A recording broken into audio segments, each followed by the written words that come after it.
Update proses Kevin Dix jelang laga melawan timnas Jepang dan Arab Saudi. Milano Jonathan kembali mencetak gol dan sumbang 1 assist jelang bergabung bersama timnas. Jadwal padat Mesilges kini diwanti-wanti untuk menjaga kebugaran. Takefusa Kubo sambut laga timnas versus Jepang di Jakarta layaknya laga saudara. Benarkah Roberto Mancini dipecat jelang laga melawan timnas di Jakarta? Evaluasi coach Sintayong berlangsung jelang laga lanjutan putaran ketiga. Eliano terpantau pamer skill menjadi kiper di edisi latihan klubnya. Simak informasi selengkapnya sebagai berikut.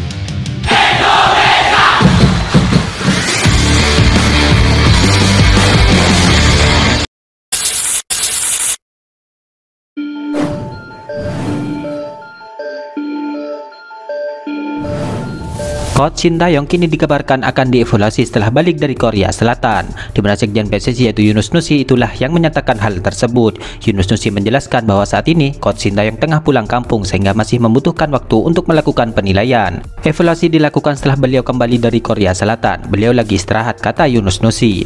Belum tahu berapa lama, saya belum tahu persis. Khawatir lupa tanggal pulangnya. Lanjutnya menyoal kapan Coach Sintayong kembali ke Indonesia. Ya, sebelumnya Ketua Umum PSSI Erick Thohir mengatakan bahwa akan melakukan evaluasi setelah Indonesia kalah dari timnas Cina.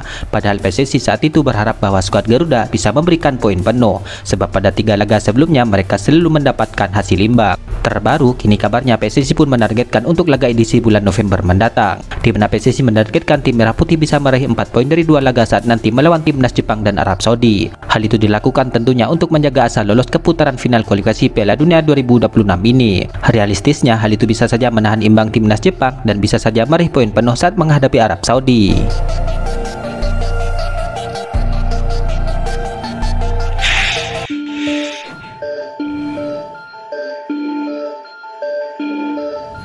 Dito Aryo kini mengabarkan terkait proses calon pemain timnas Indonesia yaitu Kevin Dix, di mana tidak menunggu waktu lama. Dito mengatakan bahwa Kemenpora langsung mengajukan berkas Kevin Dix ke Kementerian Hukum dan HAM selepas pelantikan di Istana Presiden. Di Istana, saya sudah langsung koordinasi dengan Pak Kementerian Hukum dan HAM yang baru dilantik hari ini, dan ini kita akan langsung mengirimkan segala kebutuhan, kata Dito. Seperti Mesilges dan Eliano, proses Kevin Dix ini memang terbilang dikebut, di mana pemain langganan Liga Champions ini diharapkan segera memakai seragam timnas Indonesia, di mana Kevin Dix diharapkan sudah bisa memperkuat timnas Indonesia saat nanti menghadapi timnas Jepang di Stadion GBK pada November 2024 ini. Sementara itu, sekjen PSSI yaitu Yunus Nusi pun yakin bahwa proses Kevin Dix ini akan berjalan dengan lancar, di mana sejauh ini dukungan dari Kemenpora telah didapat, begitu juga dengan Kementerian Hukum dan HAM. Menurut Yunus Nusi, proses Kevin Dix ini akan menjadi perhatian khusus oleh Ketua Umum PSSI Erick Thohir.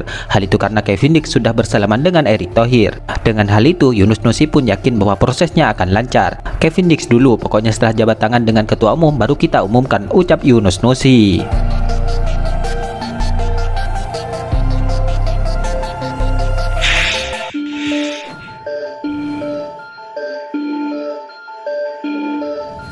Pemain keturunan Depok yaitu Milano Jonathan kini kembali mencuri perhatian di media sosial tanah air, di mana ia baru saja tampil memuka bersama klubnya, di mana sang winger kanan ini sukses menyumbangkan 1 gol dan 1 assist dalam laga tandangnya kontra FC Dordrecht. Kontribusi gemilang Milano ini membawa pertandingan klubnya berakhir imbang dengan skor akhir 2-2. Penampilan impresif Milano Jonathan pun tidak lepas dari sorotan publik, di mana Milano juga dinobatkan sebagai pemain terbaik lapangan dalam pertandingan tersebut, di mana statistik individu Milano pun semakin menggila dengan torehan 7 gol dan 3 assist dari 11 penampilannya di musim ini. Performa konsisten Milano ini tentu memunculkan pertanyaan besar. Sudahkah saatnya sang bintang muda ini bisa memperkuat timnas Indonesia, di mana potensi dan talenta yang dimiliki Milano ini jelas menjadi aset berharga bagi skuad Garuda. Ya, Milano Jonathan mengaku sudah dikontak oleh Coach Sintayong untuk menjalin proses menjadi WNI, dan kini ia pun mengaku sudah siap dan membuka diri. Hal itu ditulis oleh media Belanda yaitu SPNNL. Dalam wawancara dengan Milano Jonathan, media tersebut menuliskan jika Milano menjadi salah satu masa depan timnas Indonesia. Indonesia.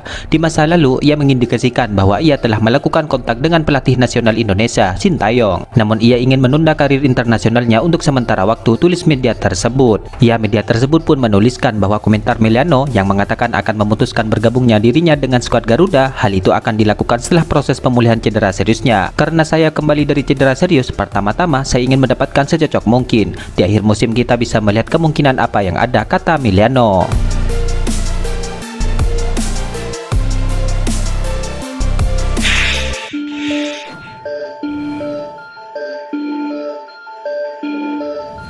Timnas Indonesia kini kembali mencuri perhatian dunia jelang pertandingan melawan Timnas Jepang di laga putaran ketiga ini. Meskipun Timnas Jepang diunggulkan, salah satu pemain bintang mereka yaitu Takefusa Kubo mengingatkan bahwa Timnas Indonesia bukan lawan yang bisa dianggap enteng. Kubo yang pernah bermain di Indonesia saat Piala Asia U19 tahun 2018 yang lalu, ia pun mengaku bahwa supporter Garuda memiliki semangat yang luar biasa. Ia pun bahkan membandingkan atmosfer di Stadion GBK dengan pertandingan melawan Arab Saudi.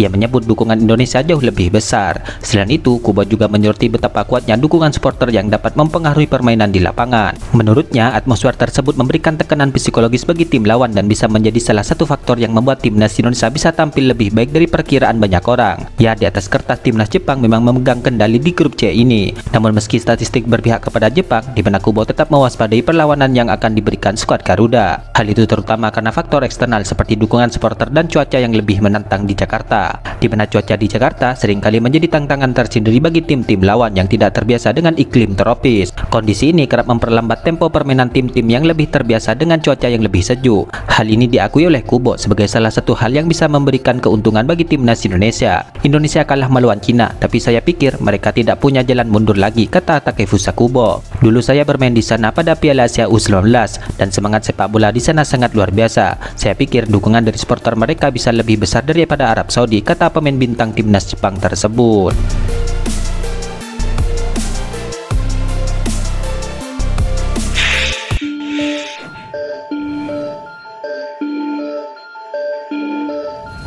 Agenda Mesilges di bulan Oktober 2024 ini sungguhlah padat. Hal ini juga menjadikan Mesilges menjadi pemain yang paling sibuk sebagai pemain Timnas Indonesia. Pemain muda berbakat ini harus membagi fokusnya antara kompetisi domestik, panggung Eropa, dan panggilan Timnas Indonesia, di mana sebagai pilar utama FC20, Mesilges ini akan berjibaku di Eredivisie, di mana ia akan menghadapi lawan-lawan berat di sana. Selain itu, Mesilges juga akan merasakan sengitnya kompetisi di Liga Eropa. Namun yang tidak kalah penting adalah tugasnya membela Timnas Indonesia, di mana pada pertengahan bulan depan, Mesilges akan terbang ke Indonesia untuk menghadapi Jepang dan Arab Saudi. Dengan jadwal yang begitu padat, Mesilges dihadapkan dengan tantangan dirinya untuk menjaga performa terbaiknya di setiap pertandingan. Dalam hal ini, semangat juang dan dedikasi tinggi yang dimilikinya tentu akan menjadi modal berharga untuk melewati semua jadwal padatnya ini. Dalam hal ini diharapkan bagi Mesilges semoga saja tidak mengalami masalah apapun kepada dirinya, mengingat dirinya begitu sangat diharapkan bisa tampil maksimal di setiap pertandingan yang ia akan jalani.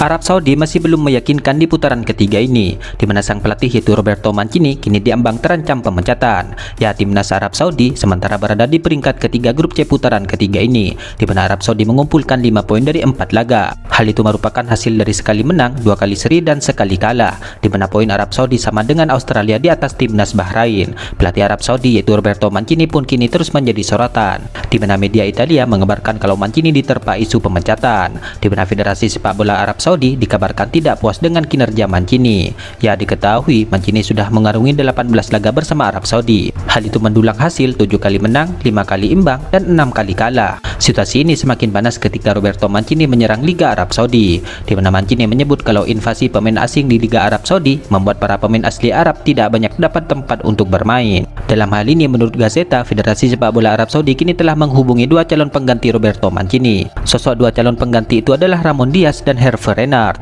Kabar pemecatan Mancini diyakini akan segera dikonfirmasi oleh pihak federasi selanjutnya. Ya, sebagai informasi, Roberto Mancini sebenarnya dikontrak oleh timnas Arab Saudi sejak musim panas 2023 yang lalu dengan durasi 4 tahun. Itulah ulasan terkini hangat dan menarik seputar tim Merah Putih yang dapat kami sajikan hari ini. Jangan lupa dukung terus tim Merah Putih di channel ini dan salam olahraga.